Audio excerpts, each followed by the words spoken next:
Welcome to BRK news. So జనరల్గా BP, high blood pressure ఇబ్బంది పెడుతూ ఉంటుంది. అసలు బీపీ లెవెల్స్ అంటే ఎలా ఉండాలి? సో ఎక్కువగా బీపీ ఉంటే హార్ట్ మీద ఎలాంటి ప్రభావం చూపిస్తుంది? సో జనరల్గా జాగ్రత్తలు అంటే ఏం తీసుకోవాల్సి ఉంటుంది? పూర్తి వివరాలు తెలుసుకుందాం. మనతో పాటు ఉన్నారు ప్రముఖ ఇంటర్వెన్షనల్ కార్డియాలజిస్ట్ డాక్టర్ ప్రణీత్ గారు from care hospital Banjara Hills. Doctor గారు నమస్తే అండి. డాక్టర్ గారు, బీపీ, హై బ్లడ్ ప్రెషర్ చాలా మందిని ఇబ్బంది పెడుతూ ఉంటుంది. అంటే జనరల్గా బీపీ లెవెల్స్ ఇవి మీకు ఇబ్బంది ఉండదు అంటే ఏం చెప్తారు డాక్టర్ గారు? ఇప్పుడు ఏదో మారాయి లెక్కలు అని చెప్తూ ఉన్నారు. బీపీ లెక్కలు గైడ్ లైన్స్ బట్టి స్టడీస్ బట్టి మారుతూ ఉంటాయి. బట్ ఇన్ జనరల్ నంబర్స్ మనం చూసుకుంటే నార్మల్గా 120/80 ఏదైతే అంటారో అది కొంచెం more simplified version. So BP ఖచ్చితంగా స్ట్రిక్ట్గా 120/80 అని ఉండదు. ఎప్పుడు రేంజ్ చూసుకోమని చెప్తూ ఉంటాము. ఇన్ జనరల్ పైన నంబర్ 130 కన్నా తక్కువ ఉండాలి, కింద నంబర్ 80 కన్నా తక్కువ ఉండాలి. సో 140 and 90 కన్నా ఎక్కువ ఉందంటే డెఫినెట్లీ ప్రాబ్లం ఉన్నట్టు లెక్క. దాని మీద దృష్టి పెట్టాల్సిన అవసరం ఉంది. 130 and 80 లోపల ఉంటే మీ బీపీ కంట్రోల్లో ఉన్నట్టు లెక్క. It is okay. కింది నంబర్ లో బీపీ అని చాలా మంది కామన్గా అడుగుతూ ఉంటారు, నాకు లో బీపీ ఉందని. అది అగైన్ రాంగ్ టర్మ్, అది లూజ్గా ఆ టర్మ్ వాడుతూ ఉంటారు. బీపీ అనేది 90-100 వరకు కూడా ఓకే, అది నార్మల్ కిందే అవుతుంది. ఒక వ్యక్తికి 100 బీపీ అనగానే లో బీపీ అని కంగారు పడుతూ ఉంటారు, అది కరెక్ట్ కాదు. బీపీ ఒకవేళ 90 పైన నంబర్ అండ్ కింద నంబర్ 60 కన్నా తక్కువ ఉంటే అప్పుడు లో బీపీ. లో బీపీ ఉన్న patient sick patients, low BP ఉండకూడదు. బట్ 90 నుంచి 130 మధ్యలో పైన నంబరు, 60 నుంచి 80 మధ్యలో కింద నంబర్, ఈ రెండు ఉంటే ఆ వ్యక్తికి బీపీ నార్మల్గా ఉన్నట్టు లెక్క. అండ్ బీపీ ఎప్పుడు కాన్స్టెంట్గా ఉండదు, బీపీ ఎప్పుడు ఎక్కువ తక్కువ అవుతూ ఉంటుంది. సో నార్మల్గా బీపీ ఆర్ ప్రెషర్ అనేది ఉండాల్సిన అవసరం ఉంది. ఆ ప్రెషర్ ఉంటేనే రక్త సరఫరా జరుగుతుంది, ఆక్సిజన్ ఇవన్నీ అందుతూ ఉంటాయి. ఈ ప్రెషర్ అనేది అవసరానికి మించి ఎక్కువగా ఉంటే అప్పుడు ప్రాబ్లం, దాన్ని మనం హైపర్ టెన్షన్ అంటాం. ఈ ప్రెషర్ ఎక్కువ ఉన్నప్పుడు అది రక్తనాళాల మీద ఒత్తిడి పెడుతుంది అండ్ ఆ రక్తనాళాలు డ్యామేజ్ అయ్యి రక్త సరఫరా సరిగ్గా జరగకుండా ఇబ్బంది పెడుతుంటుంది. రక్తనాళాల ద్వారానే రక్త సరఫరా అవుతుంది కాబట్టి ప్రతి అవయవానికి రక్త సరఫరా సరిగ్గా జరగాలి. అండ్ ఆ అందించే రక్తనాళాల మీద ఒత్తిడి పడి అవి డ్యామేజ్ అయిపోతే ఆ పర్టికులర్ అవయవాలకి రక్త సరఫరా సరిగ్గా జరగదు, వాటి మీద దాని ప్రభావం కనిపిస్తుంది. పైన బ్రెయిన్కి ప్రాబ్లం వస్తే స్ట్రోక్ వస్తుంది, కంటికి ప్రాబ్లం వస్తే చూపు ప్రాబ్లం అవుతుంది, గుండెకి సరిగ్గా అందకపోతే హార్ట్ అటాక్ వస్తుంది, కిడ్నీకి సరిగ్గా అందకపోతే కిడ్నీ ఫెయిల్ అవుతుంది, కాళ్ళకి సరిగ్గా అందకపోతే కాళ్ళలో పుండ్లు వచ్చి కాలు తీయాల్సిన పరిస్థితి వస్తుంది. సో ఏ అవయవానికైనా రక్త సరఫరా సరిగ్గా జరగాలి, తగిన ప్రెషర్లో పోవాలి. ఎక్కువ ప్రెషర్ అవుతే రక్తనాళాల మీద దాని డ్యామేజ్ జరుగుతుంది. సో అందుకనే ప్రెషర్ని కంట్రోల్లో పెట్టుకోవాల్సిన అవసరం ఉంది. 140/90 కూడా నార్మల్ అని చెప్తారా డాక్టర్ గారు? ఒక్కొక్కసారి 140/90 హై బీపీ. హై బీపీ చాలా మంది 140/90 నార్మల్ ఆర్ నా వయసుకి 60-70 ఇయర్స్ ఇచ్చిన తర్వాత ఆ వయసుకి ఇది ఓకే అని అంటారు. అలా వయసుతోటి సంబంధం లేదు, ఏ వయసుతో అయినా కానీ బీపీ ఎప్పుడు 130-80 కన్నా తక్కువే ఉండాల్సిన అవసరం ఉంది. అది వయసు పెరిగే కొద్దీ ఇంకా దాని మీద ప్రభావం ఎక్కువ అవుతుంది. సో ఎప్పుడు బీపీని కంట్రోల్లోనే ఉంచాల్సిన అవసరం ఉంది. అంటే సిస్టాలిక్, డయాస్టాలిక్ ఇలా చెప్తారు కదా, డయాస్టాలిక్ ఎక్కువ ఉంటే హార్ట్ మీద ప్రభావం ఎక్కువ చూపిస్తుందా? బోత్ సిస్టాలిక్ బీపీ వల్ల కూడా ప్రభావం కనిపిస్తుంది, డయాస్టాలిక్ మీద కూడా ప్రభావం కనిపిస్తుంది. చాలా మంది డయాస్టాలిక్ బ్లడ్ ప్రెషర్ ని ఇగ్నోర్ చేసేస్తారు, పైన నంబర్ మీదే ఫోకస్ చేస్తూ ఉంటారు, ఇప్పుడు పైన నంబరే చెప్తూ ఉంటారు. బట్ రెండు నంబర్స్ ఇంపార్టెంట్, బికాస్ రెండు నంబర్స్ కాన్స్టెంట్ గా ఉంది. బ్లడ్ ఫ్లో అనేది కంటిన్యూస్ గా ఉండదు, పల్సటైల్ ఫ్లో అంటాం. హై అండ్ లో ఉంటుంది. సో హై అయిన blood pressure systolic blood pressure, లో అయిన pressure diastolic blood pressure. But రెండిటి మీద కూడా ప్రభావం కనిపిస్తుండేది. ఎప్పుడు బ్లడ్ ప్రెషర్ 0 అయిపోదు. సో 120/80 అలా మెయింటైన్ అవుతున్నప్పుడు ఈ 80 ప్రెషర్ మీద కూడా బ్లడ్ వెజల్స్ మీద దాని ఎఫెక్ట్ కనిపిస్తుంది, అలాగే ఆ 120 ప్రెషర్ కూడా ఎఫెక్ట్ కనిపిస్తుంది. అండ్ బ్లడ్ వెజల్స్ కూడా ఎక్స్పాండ్ అవ్వడము, కొలాప్స్ అవ్వడం అవుతూ ఉంటుంది. సో రెండు ఫేజెస్ లోనూ దాని ఎఫెక్ట్ ఉంది కాబట్టి రెండు నంబర్స్ ఈక్వల్లీ ఇంపార్టెంట్.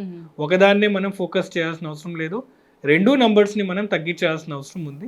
అండ్ వాటికి వేరియస్ మెడిసిన్స్ వాడి రెండు నంబర్స్ మీద మనం ఫోకస్ చేస్తూ ఉంటాం. సో సాధారణంగా పేషెంట్స్ లోవర్ నంబర్ ని ఇగ్నోర్ చేస్తూ ఉంటారు, అది ఇగ్నోర్ చేయకూడదు. అది లోయర్ నంబర్ ఎక్కువగా ఉంటే ఈక్వల్లీ సేమ్ ప్రభావం కనిపిస్తుంది.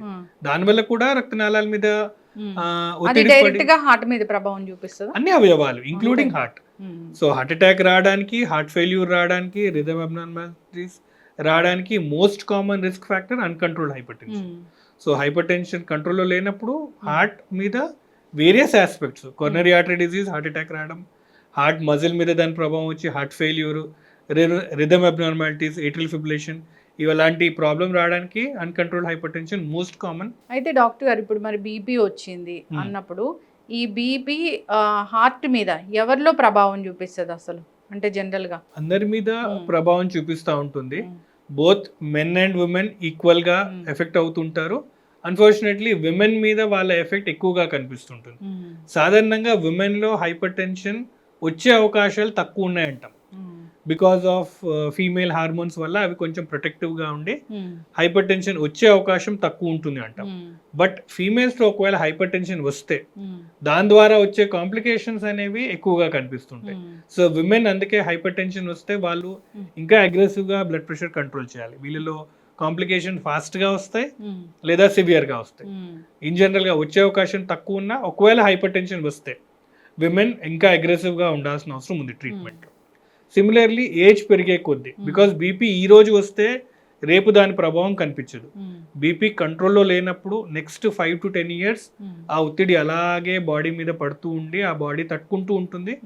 అండ్ ఒకసారి ఆ తట్టుకునే కెపాసిటీ తగ్గిపోయినప్పుడు దాని ప్రభావం కనిపిస్తుంది, కాంప్లికేట్ అవుతూ ఉంటాయి. So BP over a period of time, maybe 5 years or 10 years కంట్రోల్లో లేనప్పుడు దాని ప్రభావం కనిపిస్తుంది. సో ఇది విండో ఆఫ్ ఆపర్చునిటీ. ఆ టైం డ్యూరేషన్ అంత పెరగకుండా ముందే దాన్ని మనం అదుపులో పెట్టేసుకుంటే ఆ కాంప్లికేషన్ ఆర్ డ్యామేజ్ రాకుండా మనం ప్రివెంట్ చేసే అవకాశం ఉంది. కంట్రోల్ అంటే టాబ్లెట్ వేసుకోవడమేనా? Life style changes first. So ఒక వ్యక్తికి బీపీ రావడానికి కామన్ గా డైట్ ఆర్ ఫిజికల్ యాక్టివిటీ వల్ల చాలా మందిలో తగ్గించే అవకాశం ఉంది. మనం ఇన్ జనరల్ గా ఇండియన్స్ మనం సాల్ట్ కన్సంప్షన్ అనేది ఎక్కువగా ఉంటుంది వెస్టర్న్ పాపులేషన్ తో కంపేర్ చేసుకుంటే. పచ్చళ్ళు, కెచప్స్, నిలువ ఉండే ఫుడ్ హ్యాబిట్స్ అన్ని ఉప్పు ఎక్కువ ఉంటుంది. ఆ ఉప్పు తీసుకోవడం ద్వారా బ్లడ్ ప్రెషర్ పెరిగే అవకాశం ఉంది. సో ఉప్పు నియంత్రణ పెట్టుకుంటే చాలా మందిలో బీపీ సుమారుగా 10 to 15 millimeters తగ్గే అవకాశం ఉంది. అలాగే physical activity and weight reduction ఈ చేయడం ద్వారా కూడా సుమారుగా అగైన్ ఒక 5 to 10 millimeters బీపీ తగ్గించే అవకాశం ఉంది. సో ఈ లైఫ్ స్టైల్ చేంజెస్ అంటే diet and physical activity are weight reduction ఇవి చేయడం ద్వారా చాలా మంది బీపీ తగ్గించే అవకాశం ఉంది. ఇవన్నీ చేసాము, తగ్గట్లేదు, లేదా ఇవి చేయలేని పరిస్థితి, మనకున్న ఈ బిజీ షెడ్యూల్ కావచ్చు, లేదా మన వర్క్ హ్యాబిట్స్ కావచ్చు కావట్లేదు, లేదా ఇవి చేయలేకపోతున్నాము, అప్పుడు మందులు. సో ముందు ఆల్వేస్ లైఫ్ స్టైల్ చేంజెస్ మీదే ఫోకస్ చేస్తాము. లైఫ్ స్టైల్ చేంజెస్ ద్వారా ఒకవేళ బీపీ కంట్రోల్ అవ్వకపోతేనే మెడిసిన్స్. డాక్టర్ గారు చాలా చక్కగా చెప్పారండి. సో చాలా మంది కూడా ఒక్కసారి బీపీ వచ్చిందంటే ఇంకా జీవితాంతం మందులు వాడాల్సిందే అనేది ఉంటుంది, నిజమేనా? అది లేదు. అగైన్ ఒకవేళ ఆ వ్యక్తికి బీపీ రావడానికి రీజన్ ఒబిసిటీ లేదా డైటరీ చేంజెస్ వల్ల ఒకవేళ వస్తే ఆ చేంజెస్ని మీరు కంట్రోల్ చేసుకుంటే బీపీ కూడా కంట్రోల్ అయ్యే అవకాశం ఉంది. Second reason obstructive sleep apnoea syndrome అంటాము. అగైన్ ఒబీస్ ఉన్న వాళ్ళల్లో కూడా ఎయిర్ సర్క్యులేషన్ సరిగ్గా రానందువల్ల కూడా బీపీ వాళ్ళకి పెరిగే అవకాశం ఉంటుంది. వాళ్ళల్లో కూడా వెయిట్ లాస్ అయ్యి ఈ ప్రాబ్లమ్ని రెక్టిఫై చేసుకుంటే వాళ్ళలో కూడా బీపీ కంట్రోల్ అవుతుంది. చాలామంది అవసరం లేకుండా మెడిసిన్స్ వాడుతుంటారు, స్టెరాయిడ్స్ కానీ పెయిన్ కిల్లర్స్ లాంటివి. అవి వాడడం ద్వారా కూడా బీపీ పెరుగుతూ ఉంటుంది. అలాంటి టాబ్లెట్స్ కూడా మీరు స్టాప్ చేసేస్తే మీ బీపీ కంట్రోల్ అవుతుంది. పెయిన్ కిల్లర్స్ వల్ల కూడా వస్తుందా డాక్టర్? పెయిన్ కిల్లర్స్ వల్ల కూడా బీపీ పెరుగుతుంది. సో చాలా మంది pain killers over the counter తీసుకుని క్రానిక్ గా తీసేసుకుంటూ ఉంటారు. నీ పెయిన్స్ అని లేదా క్రానిక్ ఒళ్ళు నొప్పులు అని. పెయిన్ కిల్లర్స్ వాడడం ద్వారా కూడా బ్లడ్ ప్రెషర్ పెరుగుతుంది, కిడ్నీ డ్యామేజ్ అయ్యే అవకాశం ఉంటుంది. సో ఇలా కొన్ని కరెక్టబుల్ కాజెస్ ఉంటాయి, వాటిని ఐడెంటిఫై చేయడానికి ట్రై చేస్తూ ఉంటాము. అండ్ వాటిని ఐడెంటిఫై చేస్తే దాని ద్వారా బ్లడ్ ప్రెషర్ కూడా కంట్రోల్ అయిపోతుంది. అయితే ఇవి తక్కువ మందిలో ఉన్నప్పటికీ స్టిల్ అవకాశం ఉన్నప్పుడు ఈ కరెక్టబుల్ కాజెస్ ని మనం రిమూవ్ చేసేస్తే చాలా మందిలో బీపీ కరెక్ట్ అయిపోతుంది అండ్ మెడిసిన్స్ వాడాల్సిన అవసరం లేదు.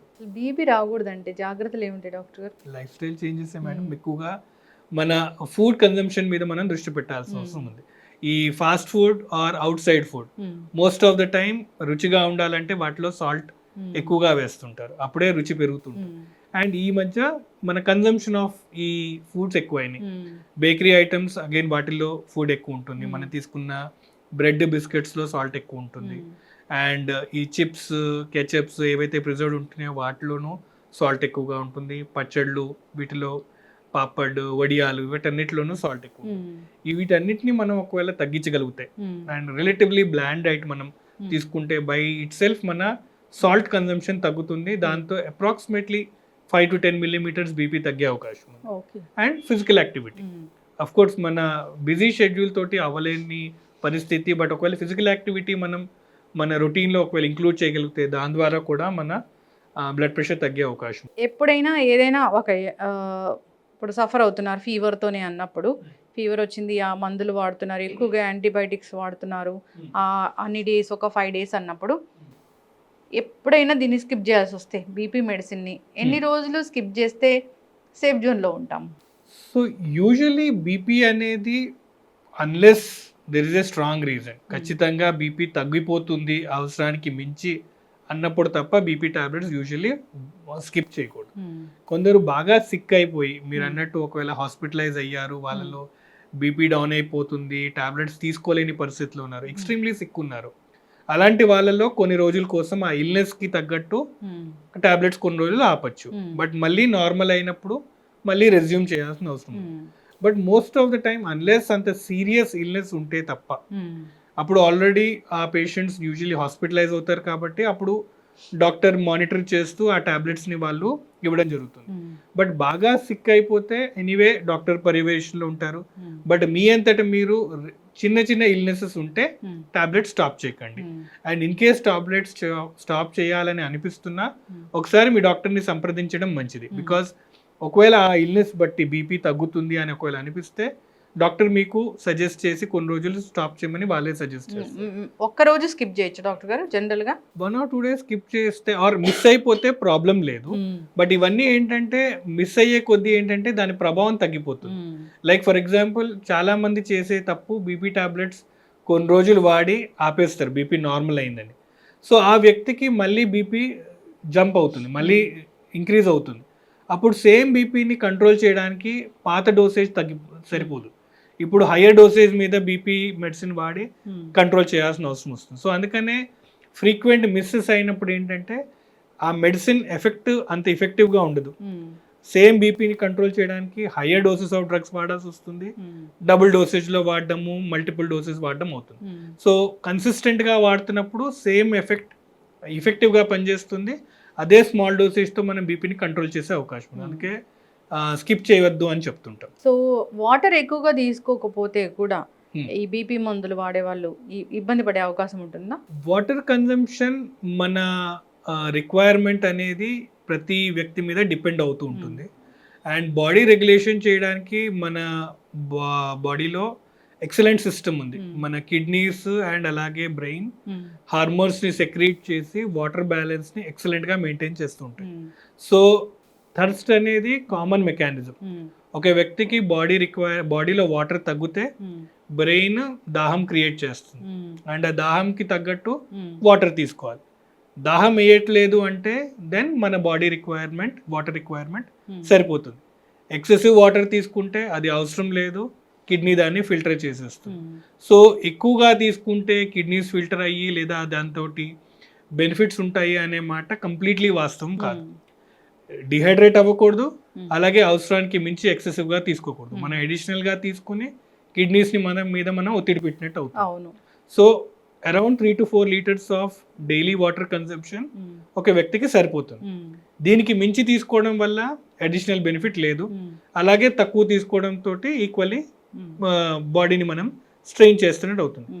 అయితే కొంతమందిలో డిసీజెస్ ఉంటాయి, like heart failure, liver failure or kidney ఫెయిల్యూర్లో వీళ్ళల్లో ఇన్ జనరల్ వాటర్ కన్సంప్షన్ అనేది ఎక్కువగా ఉంటుంది. సో వీళ్ళు ఎక్కువగా వాటర్ తీసుకోకూడదు, బాడీలో ఆల్రెడీ వాటర్ ఎక్కువగా ఉంది. వీళ్ళు ఎక్కువగా వాటర్ తీసుకున్నప్పుడు ఇన్ఫ్యాక్ట్ మనం ఇంకా హాని చేసినట్టు అవుతుంది. So heart, liver, kidney failure ఉన్న వాళ్ళలో వాటర్ లీటర్ కన్నా ఎక్కువ తీసుకోవద్దని చెప్తుంటాం. సో నార్మల్గా ఉంటే ఏమీ ప్రాబ్లం లేదు, around 3 to 4 liters of water is okay. But ఒకవేళ మీకు ఏమైనా హెల్త్ ఇష్యూస్ ఉంటే మీ డాక్టర్ చెప్పిన మాట విని ఒకవేళ ఫ్లూయిడ్ రెస్ట్రిక్షన్స్ ఉంటే వాళ్ళు తక్కువ తీసుకోవాలి. డయాబెటీస్ అన్కంట్రోల్గా ఉంటే వాళ్ళలో కూడా వాటర్ కన్జంప్షన్ ఎక్కువ అవుతుంది, దాహం పెరుగుతుంది, వాళ్ళు ఎక్కువగా తీసుకుంటుంటారు. అగైన్ వాళ్ళు వాటర్ ఎక్కువ తీసుకుంటున్నారంటే దట్ మే బీ అన్ ఇండికేషన్కి మీ షుగర్ కంట్రోల్లో లేదు. సో అగైన్ షుగర్ కంట్రోల్ చేసుకోవడం ద్వారా కూడా మీరు ఈ థర్స్ట్ మెకానిజమ్స్ మనం మెయింటైన్ చేయాలి. సో ఆల్వేస్ మీ థర్స్ట్ని మీరు రిలై అవ్వండి. దాహం వేస్తే నీళ్ళు తాగండి, దాహం వేయట్లేదు అవసరం లేదు, వాటర్ తీసుకోవాల్సిన అవసరం లేదు. అట్లాగే బీపీ టాబ్లెట్స్ గురించి మళ్ళీ ఒకసారి మాట్లాడుకుంటే, టాబ్లెట్ తీసుకునే టైం అనేది చాలా ఇంపార్టెంట్ అని చెప్తుంటారు. అంటే ప్రతిరోజు ఒకే టైంకి తీసుకోవాలా డాక్టర్ గారు? ప్రతిరోజు ఒకే టైంకి తీసుకోవడం అనేది ఇంపార్టెంట్, బట్ అది మార్నింగ్ అయినా ఈవినింగ్ ఆఫ్టర్నూనా అది డిపెండ్స్.